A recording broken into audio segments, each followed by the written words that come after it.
پا لیا سب کچھ پا لیا، اللہ کو کھو دیا سب کچھ کھو دیا، سب کچھ کھو دیا۔ یہ لا الہ الا اللہ کا پیغام ہے، یہ لا الہ الا اللہ کا پیغام ہے، یہ لا الہ الا اللہ کا پیغام ہے کہ مرنے سے پہلے پہلے اللہ کو راضی کر جاؤ، کر جاؤ، کر جاؤ۔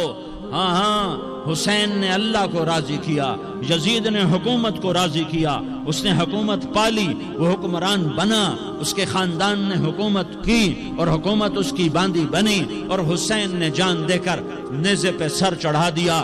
کائنات کا افضل ترین خون ایسے پانی کی طرح سستا ہو کے زمین پر بہا۔ ظالم مظلوم کی کہانی کوئی نئی نہیں ہے، پرانی ہے، لیکن میں فقیر کی بات یاد رکھنا، مظلوم کبھی ناکام نہیں ہوتا اور ظالم کبھی کامیاب نہیں ہوتا۔ مظلوم بن جاؤ حسین کے ساتھی بن جاؤ گے، ظالم بنو گے تو یزید کے ساتھی بنو گے۔ محرم میں کیا سارا سال یزید پہ لعنت پڑتی ہے، لیکن ظلم کرنے والا یاد رکھ لے کہ یزید کے ساتھ کھڑا کیا جائے گا۔ یزید کے ساتھ کھڑا ہونا کون پسند کرے گا؟ مظلوم بن جاؤ۔ آل رسول ذبح ہو رہے ہیں، حسین ذبح ہو رہا۔ کون حسین؟ میرے نبی کا لاڈلا حسین۔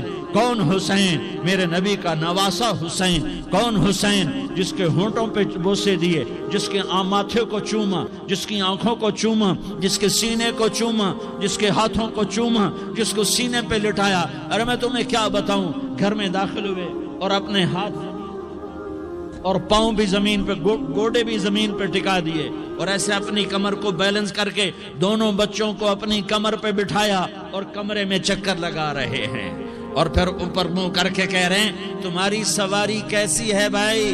بچوں بولو تمہارا اونٹ کیسا ہے؟ ایسے سواروں میں ایک کو زہر دیا، ایک کو نیزے پہ لٹکا دیا، پر اللہ انہوں نے پا لیا، اللہ کو پا لیا، اللہ کو پا لیا، اللہ کو پا لیا، اللہ کو پا لیا تو سب کچھ پا لیا۔ ایک بول پر حضرت حسین اپنی جان بچا سکتے تھے، مال بچا سکتے تھے، اولاد بچا سکتے تھے، بیٹیاں بچا سکتے تھے، سب کچھ بچا سکتے تھے کہ ہاں میں ظالم کا ساتھ دیتا ہوں۔ اتنا ہی تو کہنا تھا میں ظالم یزید کا ساتھ دیتا ہوں، بیعت کرتا ہوں، کہ نہیں میں آل رسول ہوں، میں آل رسول ہوں، میں کٹ تو سکتا ہوں، میں ظلم کا ساتھی نہیں بن سکتا۔ کر دو میری اولاد کو ذبح، کر دو ان کے ٹکڑے ٹکڑے، کر دو ان کو سولیوں پہ نیزوں پہ چڑھا دو، سب کچھ کر دو۔ یہ نہیں ہو سکتا کہ میں حسین ظالم کے ہاتھ میں ہاتھ دے دوں۔ ظالم نہ بنو، نہ ظالم کے ساتھی بنو، مظلوم بن جاؤ، حسین کے ساتھی بنو گے۔ قیامت کا دن تمہیں تمہارا نبی ہار پہنائے گا۔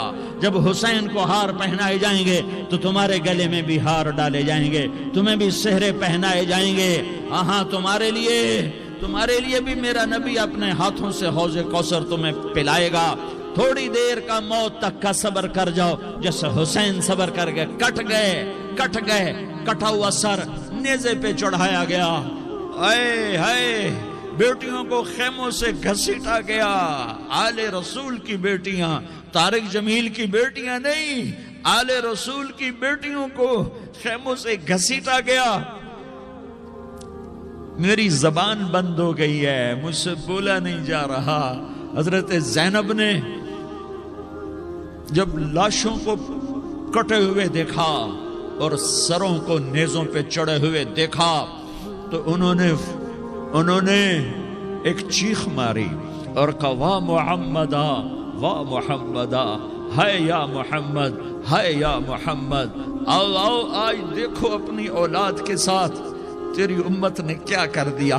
ہذا حسین بالعراء، آج تیرے حسین کی بارات ہے۔ مزمل بالدماء، اس نے اپنے خون کی تاروں کا جوڑا پہنا ہوا ہے۔ مقطع الاعضاء، اپنی بوٹیوں کی پتیاں بنا کر ان کا ہار پہنا ہوا ہے۔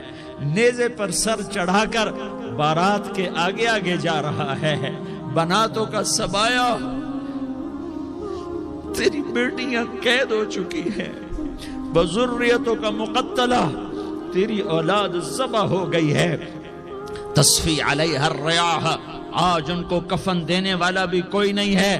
ہواؤں نے اٹھ کر مٹی کو اڑایا اور ان مٹی کے ذریعے سے ان پر کفن کو ڈالا۔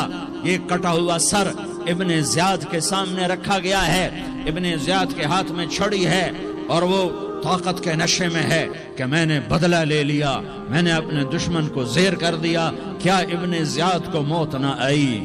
کیا یزید کو موت نہ آئی؟ کیا ظالم نہیں مرے گا؟ مظلوم مر گیا تو کیا ظالم بچے گا؟ مقتول مر گیا تو کیا قاتل بچے گا؟ نہیں نہیں نہیں، میرا اللہ زندہ سلامت قائم دائم فیصلے کے لیے آنے والا ہے۔ حسین کا کٹا ہوا سر ابن زیاد کے سامنے آیا، اس کے ہاتھ میں چھڑی تھی، اس نے منہ پہ چھڑی ماری، یہاں ہونٹوں پہ آ کے لگی، پھر ماری، کہنے لگا میں نے ایسا حسن آج تک نہیں دیکھا، ایسا حسن آج تک نہیں دیکھا، پھر چھڑی ماری تو حضرت انس کھڑے ہو کر کہنے لگے بدبخت یہ چھڑی ان ہونٹوں سے ہٹا، میں نے ان ہونٹوں پہ اللہ کے نبی کے ہونٹوں کو لگتے دیکھا ہوا ہے۔ ہاں ہاں، تم تو یہ تاریخ رکھتے ہو، تم کیوں دستو گریباں ہو گئے؟ تم کیوں ظلم کے ساتھی بن گئے؟ تم کیوں ایک دوسرے کے خون کے پیاسے ہو گئے؟